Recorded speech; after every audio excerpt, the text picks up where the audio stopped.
This is going to be a very detailed video on how I do my installs. Before you do anything, push the hair away from the lace so that it doesn't get in your lace when you're adhering the wig down.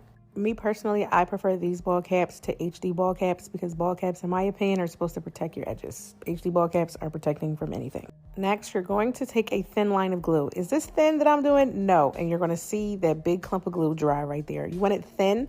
When you see the other side, that's clear. That's how it should look. Once that's dry, you're going to go with your favorite adhesive spray and go over that glue line to lock it in place. You'll know everything is dry when you tap it and your finger is not sticky. It doesn't stick to the ball cap. Now, when you're cutting your ball cap, please get as close as possible to that glue line. You don't want any of those little frayed edges sticking up in the front of your wig when you're putting it down because you will see that through your lace. Me personally, I just like to tuck the back part underneath my wig. I'm showing you here that glue did not dry. This NARS concealer, the best thing ever. Look, bald, we're bald. I like to put my makeup inside the cap instead of on the lace when I'm done.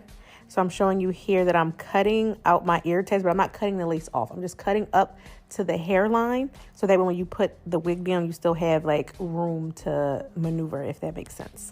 Now, when it comes to a forehead, I have a lot of room to play with. So you see me here measuring out 4 fingers because it's a forehead. I don't want the 5 head I was born with. I don't like that. Make sure there are no stray hairs underneath your wig before you glue it down, okay? They will get in your lace and ruin it. Right here, I'm just mapping out where I'm going to put the glue so I don't go in front of it. And I'm going to put down 2 to 3. I think I'm going to do 2 in this video. 2 thin layers of glue. You see how the first layer dry and then we go in with the second layer. And then once it's all clear, you're going to go in and you're going to lay it down. Honestly, I need a YouTube because this video needs to be about 20 minutes and not 2 minutes and 58 seconds.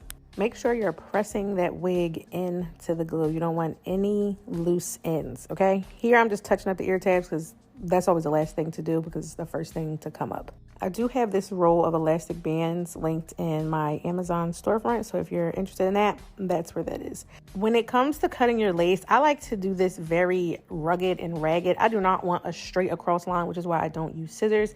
I prefer an eyebrow razor. And if I wasn't using an eyebrow razor, I would use those pinking shears that, again, I have linked in my Amazon storefront. Okay, so this is our second melt before we tie her down again. Before you tie her down, make sure your lace is not sticky so that band doesn't gunk up when it's sitting there. I like to leave my band on for a minimum of 45 minutes. Once the 45 minutes is up, you're good to go. I really hope this was helpful. If you have any additional questions, drop them in the comments. Bye, guys.